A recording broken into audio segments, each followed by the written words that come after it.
आइए दोस्तों एक डरावनी कहानी सुनते हैं। कब्रिस्तान का भूत। यह कहानी सुनेल के रहने वाले श्रीश की है। श्रीश जब 15 साल का था तब उसके माता पिता गुजर गए थे। वे अकेला ही एक घर में रहता था और कुछ छोटे मोटे काम करता था। अनाथ होने के कारण वे अपनी पढ़ाई पूरी नहीं कर पाया था। दिन में वे एक किराने की दुकान में काम करता और रात में एक कब्रिस्तान में काम करता। उसे कब्रिस्तान में काम करने में बहुत डर लगती थी, परंतु पैसे न होने के कारण और कम शिक्षा होने के कारण उसे मजबूरी में वह काम करना पड़ता था। वह अक्सर उस कब्रिस्तान में से अजीब अजीब आवाज़ें सुनता था। कई बार तो कई कब्रों को खुला भी देखता था। इन सब के बावजूद भी वे वहाँ काम करके 2 पैसे कमाता था। उसके साथ थोड़े महीने बाद एक और लड़का वहाँ काम करने आया जिसका नाम श्याम था। श्याम एक बहुत मेहनती और सज्जन व्यक्ति था। वे हमेशा काम मन लगाकर करता और सबके काम में सहायता करता। उसका कोई परिवार नहीं था और वे भी श्रीश की तरह अकेला रहता था। वे श्रीश का अच्छा दोस्त बन गया था। थोड़े दिनों बाद वे दोनों एक साथ रहने का फैसला करते हैं और कब्रिस्तान के पास एक घर को किराए पर लेते हैं और वहां एक साथ रहते हैं। सुबह में श्याम एक क्लीनर का काम करता और रात में श्रीश के साथ कब्रिस्तान की सफाई का काम करता। श्रीश और श्याम एक दूसरे का सहारा बन गए थे। कोई दूसरा सहारा न होने के कारण वे दोनों ही एक दूसरे के सहारे बन जाते हैं। कब्रिस्तान में काम करने के कारण श्याम को भी बहुत बुरे सपने आते, पर उसके पास श्रीश की तरह कोई चारा नहीं था। उस कब्रिस्तान में कई अजीब घटनाएं घटती थी। वे एक बहुत पुराना कब्रिस्तान था और कई लोग यह भी मानते थे कि उस कब्रिस्तान में वो लोग भी दफन किए गए हैं जो वहीं पर एक भयंकर और दर्दनाक मौत मरे हैं। वे दोनों इन सब चीज़ों पर विश्वास नहीं करते थे। अक्सर रात में उन्हें कब्रिस्तान में रहना पड़ता था और कब्रिस्तान की सफाई करनी पड़ती थी। कब्रिस्तान में भयानक आवाज़ों के साथ वे लोग कई बार परछाइयाँ भी देखते थे और कई बार जब वे अकेले होते तो अपने कंधे पर किसी ठंडे हाथ को महसूस करते। एक दिन श्रीश अकेला कब्रिस्तान में एक कोने में बैठा था जब उसने एक सफ़ेद साड़ी पहने महिला को देखा जो कब्रिस्तान में जा रही थी।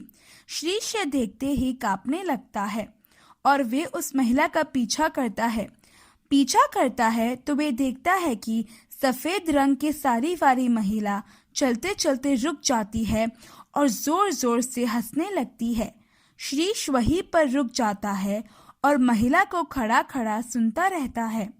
तभी वे महिला एकदम से पीछे मुड़ती है और उसकी भयानक शक्ल को देखकर श्रीश डर के जमीन पर गिर जाता है। महिला धीरे धीरे श्रीश के पास चल के आती है। श्रीश डर के मारे हिल भी नहीं पाता और एक शब्द भी मुंह से निकाल नहीं पा रहा था। अब वे महिला चलते चलते श्रीश के सामने आकर अपने हाथों में एक कुल्हाड़ी को लेती है और जैसे ही कुल्हाड़ी से श्रीश को मारने जाती है, श्रीश चौंक के उठता है और आराम की सांस लेता है क्योंकि वे एक बुरा सपना था। श्रीश बुरे सपने से जग जाता है। सपना होने के बावजूद वे बहुत डर जाता है और श्याम को बुलाने के लिए अपने फ़ोन के पास जाता है। तभी वे श्याम की आवाज़ को सुनता है। उसकी आवाज़ सुन के श्रीश बहुत खुश हो जाता है। उसका डर आधा हो जाता है। वे श्याम को कहता है कि कहाँ हो श्याम, तो उसे कुछ जवाब नहीं मिलता। फिर श्रीश खुद ही उठकर उसे ढूंढने के लिए जाता है और वापस अपना नाम सुनता है। श्रीश इधर आओ, मैं तुम्हारा इंतज़ार कर रहा हूँ। श्याम की आवाज़ सुनकर श्रीश उसे आवाज़ लगाता है और पूछता है कि तुम कहाँ पर हो। उसे वापस कोई जवाब नहीं मिलता। श्रीश श्याम को ढूंढते ढूंढते उस बड़े कब्रिस्तान में अब रास्ता भूल जाता है और कब्रिस्तान में ही गुम जाता है। वे एक दर्दनाक हंसी को सुनता है और हंसी के जरिए को ढूंढता है और उस सफ़ेद साड़ी वाली महिला को देखता है। वे सोचता है कि वापस सपना देख रहा है क्या, पर अब वे हकीकत में हो रहा था। महिला को देखते ही श्रीश वहां से भागने लगता है। जैसे ही वे भागता है वैसे ही वे महिला भी श्रीश का पीछा करना शुरू कर देती है और उसके पीछे भागती है। भागते भागते श्रीश का पैर एक पत्थर से टकरा जाता है और उसका सिर एक कब्र से टकरा जाता है और सिर से खून बहना शुरू हो जाता है। वह अपने आप को संभालता है और कब्र को देखता है तो उस पर लिखे नाम को देखकर वह हक्का बक्का हो जाता है। कब्र पर नाम श्याम सिसोदिया लिखा था। तुरंत उसे याद आता है कि जिस श्याम के साथ वे काम कर रहा है उसका नाम भी श्याम सिसोदिया है। यह जानकर के वे अपने आप को संभाल नहीं पाता। अब तक वे महिला उसका पीछा करना बंद करती है और गायब हो जाती है। जब वे अपने आप को जमीन पर से ऊपर उठा के संभालता है तो आगे की ओर उसे कब्रिस्तान का एक द्वार दिखता है। वे द्वार के पास जाता है और वहीं पर उसे कब्रिस्तान के एक कर्मचारी दिखते हैं और वहां पर एक बूढ़ा आदमी भी बैठा था। श्रीश की बुरी हालत देखकर कर्मचारी उससे पूछता है कि तुम्हें क्या हुआ, सिर से खून क्यों बह रहा है। तभी उस सदमे से बाहर निकलकर श्रीश बोलता है कि श्याम अब तक क्यों काम पर नहीं आया। उसे अब भी लगता है कि जिस कब्र पर उसके अच्छे मित्र श्याम का नाम लिखा है वे सच नहीं है और वे उसका भ्रम होगा। तो कर्मचारी बोलता है कि कौन श्याम, यहाँ कोई श्याम नहीं काम करता। यह सुनकर श्रीश जमीन पर गिर जाता है। कर्मचारी उससे पूछता है कि तुम किस श्याम की बात कर रहे हो। तो श्रीश उससे कहता है कि तुम उस श्याम को नहीं जानते जो हमेशा मेरे साथ रहता है और मेरे साथ ही इस वक्त पर काम करता है। हम दोनों कब्रिस्तान की सफाई का काम करते हैं। कर्मचारी यह सुनकर चौंक जाता है।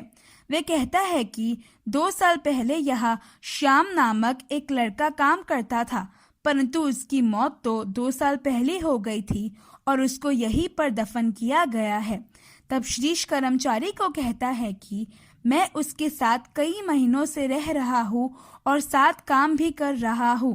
अगर वे 2 साल पहले मर गया है तो मेरे साथ इतने दिनों से कौन रहकर काम कर रहा है। सारी बात समझकर जो बूढ़ा आदमी वहां पर बैठा था बोल उठता है कि अब तक तुम जिसके साथ रह रहे थे वे और कोई नहीं पर श्याम की आत्मा थी। उसके मरने के 2 साल बाद भी उसकी आत्मा इसी कब्रिस्तान में घूम रही है। हमें उसकी आत्मा को शांति दिलानी होगी। ऐसे बात करके वे पास के एक मंदिर में एक पूजा और हवन कराते हैं और श्याम की आत्मा को शांति देते हैं। उस दिन के बाद श्रीश ने श्याम की आत्मा को कभी वापस नहीं देखा।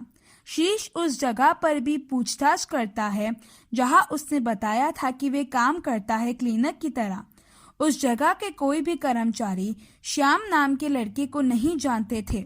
कब्रिस्तान के किसी दूसरे कर्मचारी ने भी श्याम को कभी श्रीश के साथ नहीं देखा था।